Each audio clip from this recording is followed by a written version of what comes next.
Hello everybody, how are you doing? It has been a long time since I've been in the shop. Week and a half, maybe 2 weeks. It has been in the high 90s here with a heat index of 106 to 109. The humidity has been through the roof. And it's just been too dang miserable. You're in the garage 5 minutes, it's like, forget this, it's not worth it. I don't want to be out here that bad. And it's that way tonight. I'm hoping the weather's going to break this coming week. They're talking about it being a little cooler, nice weather. But I came out for a few minutes as long as I can stand it because I'm going to work on something that every shop needs. A turntable for playing vinyl. Now this turntable is some of the stereo equipment that fell off of the shelf in the other garage. Luckily though, it bounced off the very soft hood of my car before it hit the floor, so I'm hoping that that saved it and it will still work. Don't know yet because I haven't tried, but you all know that I have a stereo in the garage. Well, I guess you all know. I've got a receiver right up here mounted, and I generally run my iPod in it, or through it, so that I can play it while I'm in the shop. The other day I was watching, since I haven't been in the shop, I've been checking out some YouTube videos, and I got this suggested video from Amoeba Records, and it's just a whole video series called What's in My Bag. And man, they have probably 500 videos out there. It's really kind of cool. They have different musical artists or different actors who will go shopping at this record store in Los Angeles, California, Amoeba Records. And it's supposed to be this insane store. I've never been there. Those of you who are from the area probably have. And then basically after they shop, they basically open up this bag that they've bought all their stuff, and they pull out and say, oh, I bought this record, and they talk a little bit about why they bought it. And it's very interesting. And I don't have a huge vinyl collection, but I probably have 300-400 records upstairs that I really love. And I haven't listened to them in a long time. I do have a turntable, up in the bonus room, but that's kind of the kids area, and they don't want to hear my old guy music. So I thought, well, this was sitting on the ground because I need to get rid of some of that equipment that it just trashed it. And I thought, you know what? I'm going to play with it. If it works, I'll put it in the garage because every shop should have a turntable. And if it does work, then I'll bring some of my vinyl down, and I won't play it in my videos because YouTube will not let me. But I would like to occasionally, when I'm working without videoing and I'm listening to music as opposed to throwing on the iPod, I'd like to hear some of the crisp, rich sounds that you get when you put a 200-gram vinyl record on a turntable. And that's what I'm hoping for. So I'm going to goof around with this for a while, and I'll let you know how it goes. I'll keep you posted. This thing hit the ground pretty hard. You could see it put a nice crack in the lid, but it actually didn't break any pieces off the lid. Even the back pieces where the clips connect are fine. So far I've only found one clip. I have a funny feeling the other one, I have a box of cables, and it had fallen on the floor too, and I just grabbed the bundles of cables and threw them back in the box. I have a funny feeling the other one's in the box, and these just sit in here and allow you to lift the lid up and down. Maybe that's backwards. Maybe it's like that. Yeah, that's how they go.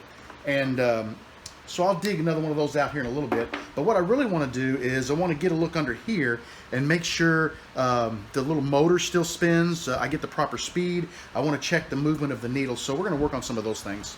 In a few minutes, I'm going to plug this in, and I want to see if the arm will still move and take the needle over and drop it onto the platen.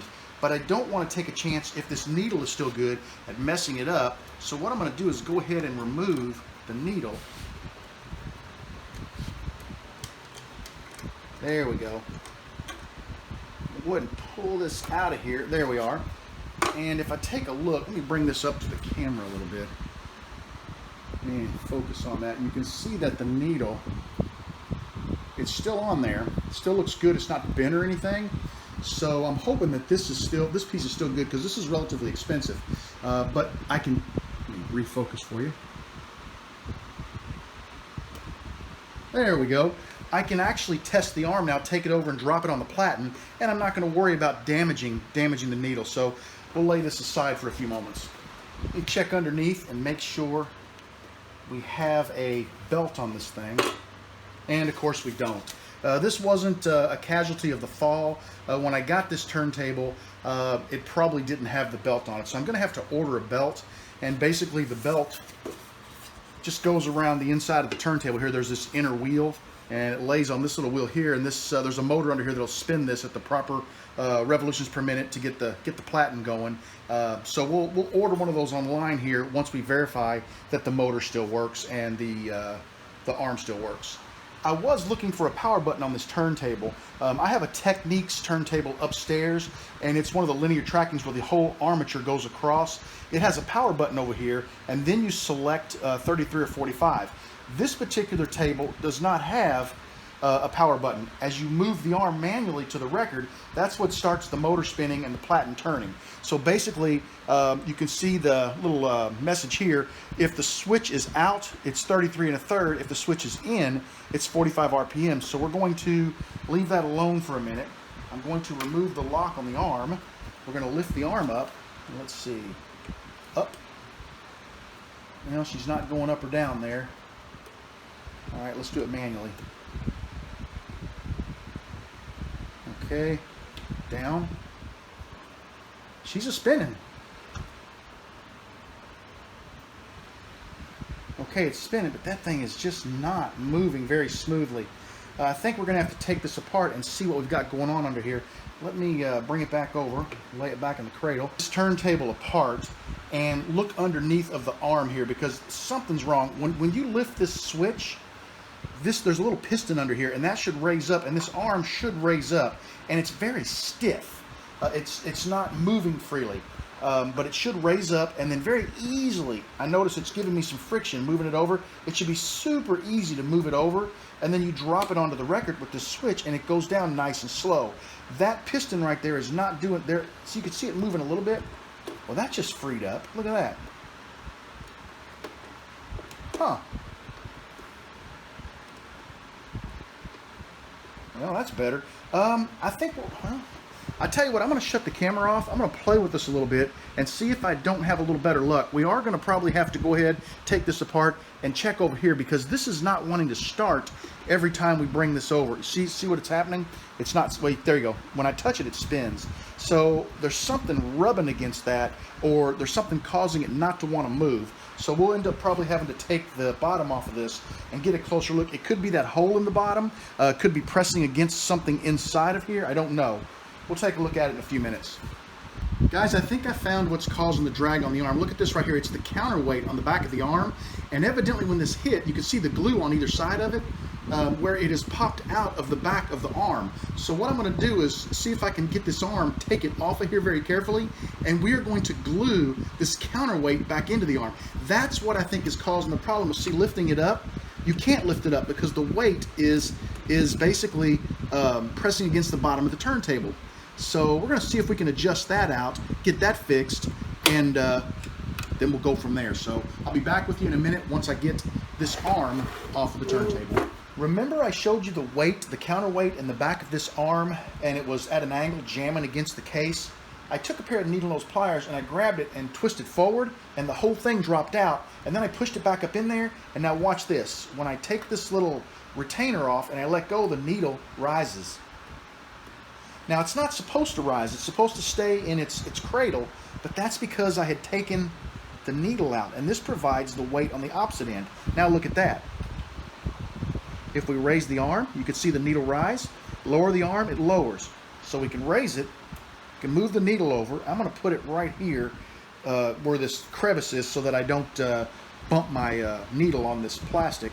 We lower it. Look how slowly it goes down, nice and slow, right onto the record surface. Now, this did not start spinning unless I touch it. Now it's spinning. I can raise this up. I can bring it back over, and that stops spinning. I'll put it on 33 1/3. We'll take it over. It starts up. 45, it has trouble starting. I don't know why. I'm going to have to look into that a little bit, and we're going to do that here in a minute. But I'm super happy with this because it's working. So, what I want to do now is take a look at this. I don't understand. It's getting the signal, the okay to start, because if I touch it, it'll fire right up. It's just not wanting to start, so I don't know if it's bent. I don't know if it maybe needs the pressure on it from the rubber band. You know, maybe that's the issue. Or the drive belt, not a rubber band, it's a drive belt. I don't know. So I'm going to take a look at this side and see if I can figure that out real quick. Let me lower that. And we'll come back and show you what I found on this side. But this is promising. I'm really happy so far. We're going to get this thing working. A whole lot of time and a whole lot of testing later. I'm still fiddling with this thing. I can touch it and it starts.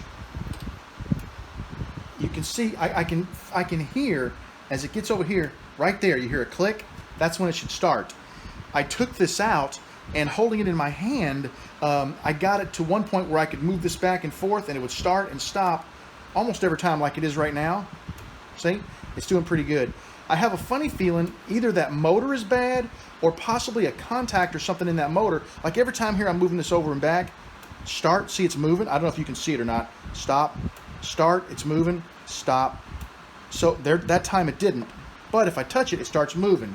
So I'm not super concerned about that, and I'll tell you why. Once I get a belt on this turntable, when I move that over, if it doesn't start, I can just take my finger and give the turntable a push, and it's going to start spinning. The trick is, does that motor could be going bad. I may need to replace it, I don't know.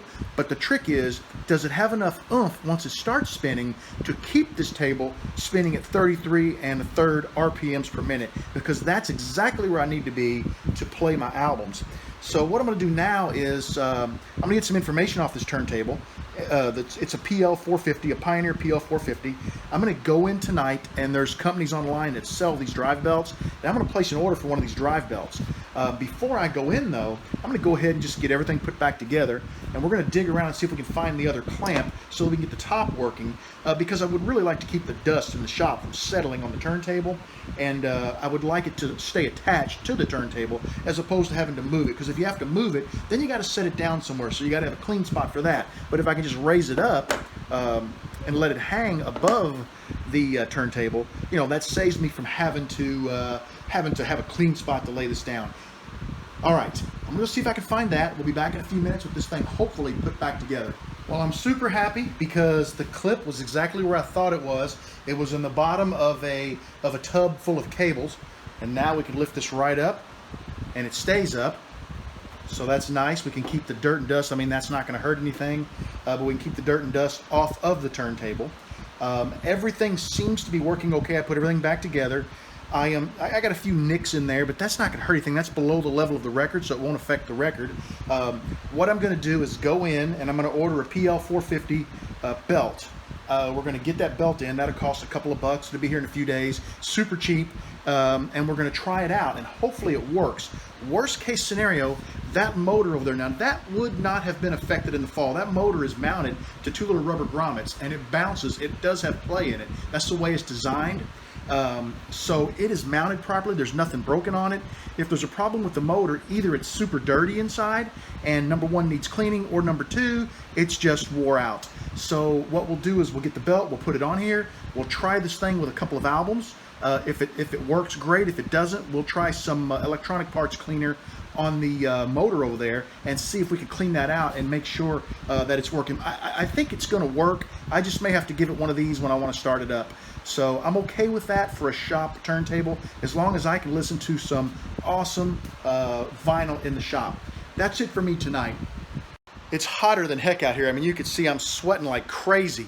So I'm going to go in, cool off, place my order, get a nice cold drink, and I will report back on you on this in a couple of days, because if I get it working, I got to find a way to mount it. I didn't want to set it on my table, so we'll probably build a little shelf up here on the wall to where I can just wire it right into the stereo above, and anytime I want, I can listen to some cool tunes in the shop. Thanks for hanging out with me, guys. This was just me having some fun.